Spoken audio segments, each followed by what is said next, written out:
8 Super Bowl appearances, 3 World Championship titles, and one of the best home field records since the merger. The Denver Broncos are known for their rich winning tradition, but it wasn't always that way. The Broncos joined the American Football League in its inaugural 1960 season, but that year, and for most of the decade, wins were hard to come by. Well, the early to mid-'60s for the Denver Broncos, they were playing in Bear Stadium, which was a partially wooden structure. The Broncos were considered, I don't like to say a joke by the rest of professional football, but certainly they were not very highly looked upon. I remember as a young child, my dad would take me. He was an original season ticket holder, so me and my brothers would fight for the tickets. And the AFL was a fun league, but we used to go sit out on wooden benches at the east stands at Bear Stadium. And they would put up temporary stands in the minor league baseball stadium to fill it in for a football stadium. And everybody hated the Oakland Raiders. I remember that. And, everybody would boo them, and the team just wasn't good. I mean, and there were, a lot of hiccups along the way. From the origination in 1960, that original squad, which was not only known for bad football, but bad uniforms, it was a sort of classic start to a new organization, and it took a long time to get over the hump where fans could start to see a future. While a uniform change in 1962 briefly gave the Broncos new life, by 1964 they were beginning to lose whatever luster they'd mustered over their first 4 seasons. At the same time, more than 1,500 miles away in upstate New York, a young running back named Floyd Little was about to make history for the Syracuse Orangemen. Floyd Little was one of the icons at Syracuse University. He wore number 44. And Jim Brown, Ernie Davis wore it before Floyd, and it was a number that was reserved for top people in the program. Not exactly the top running back, but one of the people that was going to go on in life and be important. And Floyd was that. We're talking about a guy who could have gone to school anywhere, but he went to Syracuse because he'd promised Ernie Davis, who died of leukemia, that he'd go. But we're talking about a guy who was recruited to go to West Point by General Douglas MacArthur. So it's impossible to say even what more might have happened. So he brought great qualities with him. Soon, number 44 would change the course of Broncos history too. After 3 impressive seasons at Syracuse, Floyd Little had piqued the interest of every professional football team, including the Broncos. He was the first round pick that actually signed here. And, people who don't know the history, 1966 was the AFL-NFL merger. So 1967 was the first draft where the AFL and the NFL did it together. And so the first round picks didn't have a choice. Many people thought he'd go to the New York Jets. That was commonly thought of. So when the Broncos got him, it didn't change the Broncos immediately, but it was the beginning of what we have today. The Broncos were kind of like, this has got a chance to make us a major league town, particularly with the merger in the NFL, that this is going to put Denver on the map. And Floyd Little arrived, and he did put Denver on the map. And he was the guy because everybody could focus on him, and you couldn't take your eyes off of him. Number 44.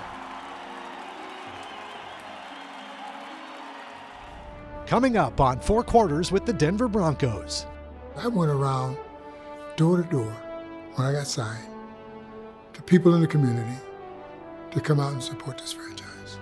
Keep this franchise here.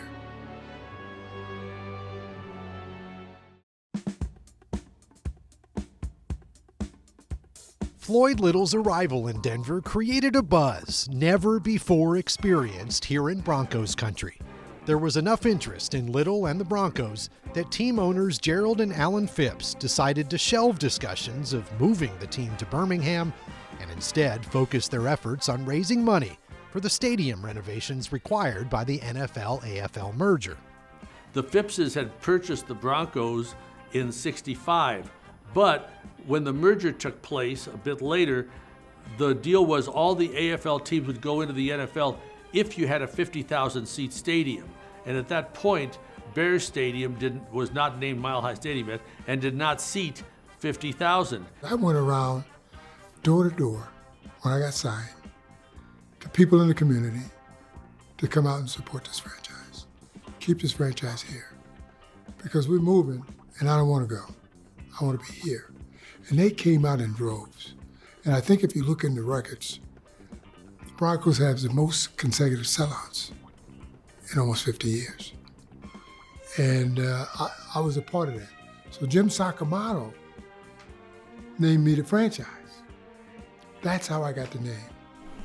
That says everything right there in his name, the franchise. He's one of the big reasons why the Broncos remained in Denver versus another owner buying the team and taking the team to a different city. The fact that their number one draft choice was here, and he was Floyd Little, and he was nationally known, I think that really helped people get into the stands, and I think it certainly added a lot of prestige to the franchise. And no, I firmly believe that if Floyd Little had not played for Denver, we wouldn't have the Denver Broncos. I'm sure we would probably have another team of some kind, but it wouldn't be the Broncos. He brought fans in. He brought enthusiasm in. He brought noise in. And he brought the whole community in because they never even had anything close to a Floyd Little.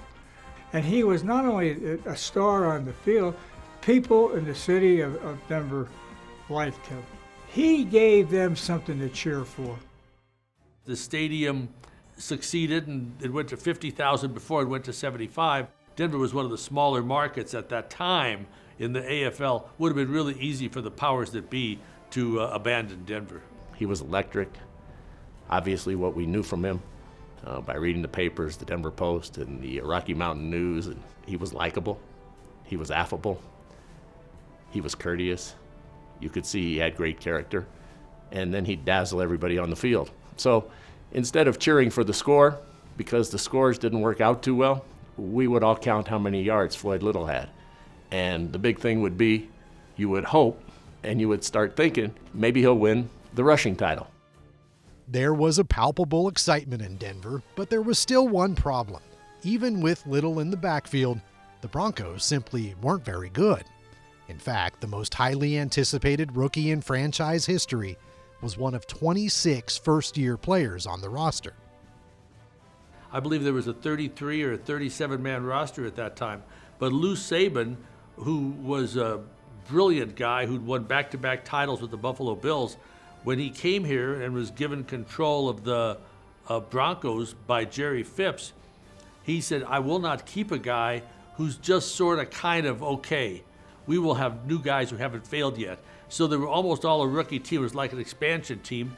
But Floyd Little was such that I remember when he reported, when the players voted for team captain, Floyd Little, a rookie, was named a team captain by the team. He tried to lift everybody, and that's kind of the story of his life. He was trying to elevate everyone, and he did. And look at this franchise. Look at where they are now. Look at what they became. Pat Bowlen was smart enough to recognize it while he was alive. He knew that Floyd was the most important Bronco, and he always has been. Coming up on 4 Quarters with the Denver Broncos, the wins in Denver were few and far between, but that didn't stop Floyd Little from always living up to his nickname, the franchise.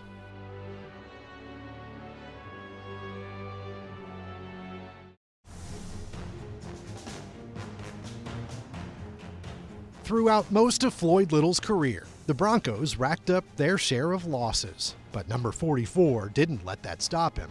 Little did it all, from toting the rock to catching passes, even fielding punts and kickoffs. There was no job he wasn't willing to do. It was Floyd left, Floyd right, and Floyd up the middle. He was all we had. His rookie year wasn't all that great.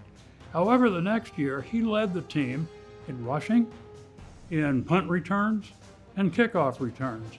And I said, wow, this guy's going to be pretty good. But Billy Thompson came in and relieved him of some of his punt returns and kickoff returns. But Floyd would have done it. He was just a guy that was willing to bear the load. Whatever it was, he didn't care. If it was running back punts, if it was running back kickoff, it was him getting the ball 20 or 30 times a game. If we could win, he would do it. When Floyd played, his statistics were very good, among the best in football. However, when I think of Floyd, I don't think of those stats. I think of really one play, a very well-known game, the Buffalo Bills game, before the kneel down had become a big thing, where quarterbacks just take the ball, kneel down, and kill the game. So the Broncos had the ball, and they were running out the clock on the Bills in Denver. Floyd kind of lost his balance going around the corner and fumbled. Buffalo recovered and mercifully kicked the field goal right away instead of running out the clock. You can't see it on film, but when I fumbled the ball and came to the sidelines, the coach, Lou Saban, fired me. He wanted me out. I remember as a fan in the stands that here's Floyd Little walking across the field and going to the locker room alone. Didn't know why. They're in the huddle for the next play, and here comes Floyd Little dashing out. He had said, "No, I'm not going out like this," to himself. And the referee is saying there's 12 guys in the huddle. I'm going to have to throw a flag if somebody don't leave. So Fran Lynch, my roommate at the time, I begged him to leave. And Fran left, and the coach yelled and screamed at him. You could see him on the sideline. And Marlon said, "Okay, Floyd, what do you want to do?" I said, "I don't care, just throw it. In the south stands, if you can throw it that far. Wherever you throw it, I'll get it." And they were in the prevent defense. And they threw it, and I caught it. Bobby Hopfield came in.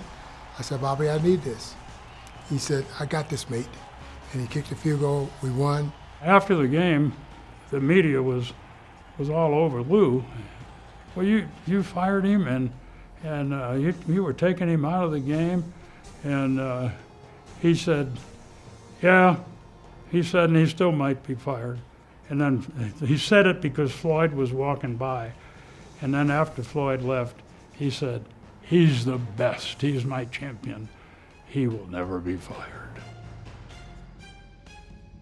Following his rookie season, he was named to the Pro Bowl 4 consecutive times. In 1969, he was a first-team All-Pro as he led the league in rushing yards per attempt and rushing yards per game. In 1971, he rushed for a league-leading 1,133 yards and amassed more yards from scrimmage than any other player. Boston was a good day for me. I think our offense was put together in such a way that we couldn't do anything wrong. Every time he touched the ball, something special happened. I mean, and can you imagine everybody in the stadium plus the other team knowing that you're going to get it and being ready for that the whole game? Yeah. And so every time he touched the ball, it was a treat to watch him. Yes. I think the greatness of Floyd was bigger than whether he was bow-legged or not, but that is a unique thing, and he always said maybe it helped him a little bit. I don't know. If he said so, that's good enough for me. He talked about his bow legs because people talked about his bow legs. But he was just for his size and weight and the amount of punishment he would take every week was just incredible.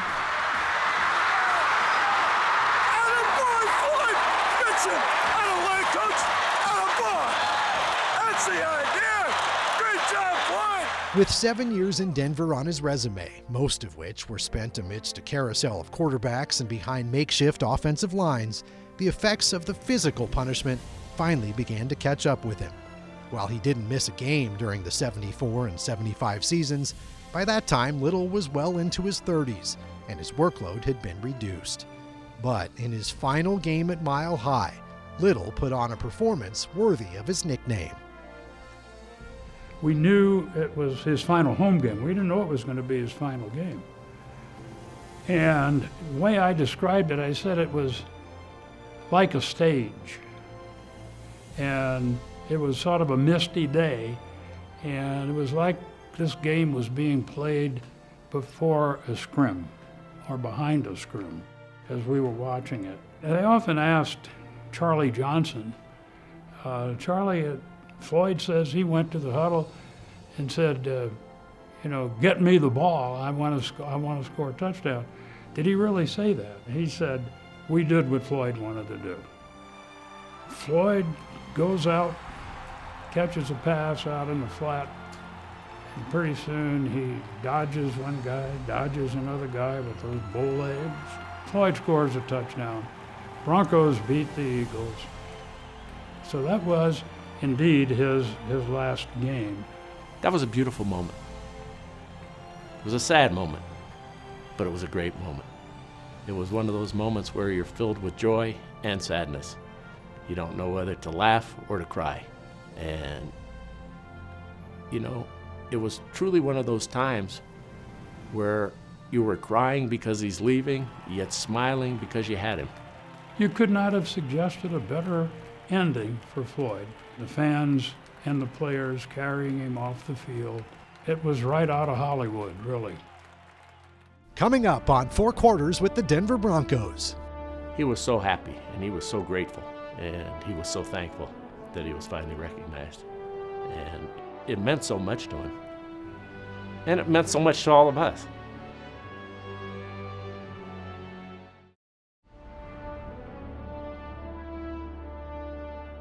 As the years go by and the game evolves, Floyd Little's indelible legacy remains. Whether you're walking the halls of Syracuse University, exploring the Ring of Fame Plaza at Empower Field at Mile High, or touring the Pro Football Hall of Fame, the name Floyd Little is one that will never be forgotten. Billy sort of brokered the first conversations, I want to say late 08, early 09. And it really was, you know, getting to Floyd's last window for the Hall. And Jim Gray took a real interest in this, put his shoulder into it, and I give him a lot of credit for getting it over the line. He was so happy and he was so grateful and he was so thankful that he was finally recognized. And it meant so much to him. And it meant so much to all of us, all Bronco fans, particularly from that era, because we knew what he meant. And when you see others go in the Hall of Fame, they're deserving, but you keep wondering why yours isn't recognized. Your love, your Bronco. He carried a heavy load for the state. I'm serious. And when he finally got the gold jacket, I think that cemented it and took all the pressure off of him and let him know that they understood. They know that he was the guy and what he did and what he contributed to this franchise. I mean, the franchise. That's that's what he was.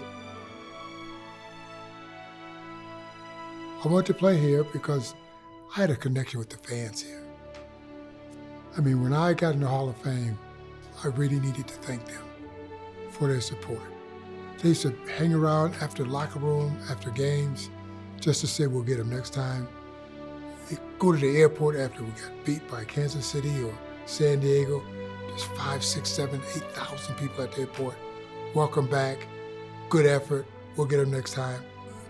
There's no better fans in all of football than the Bronco fans.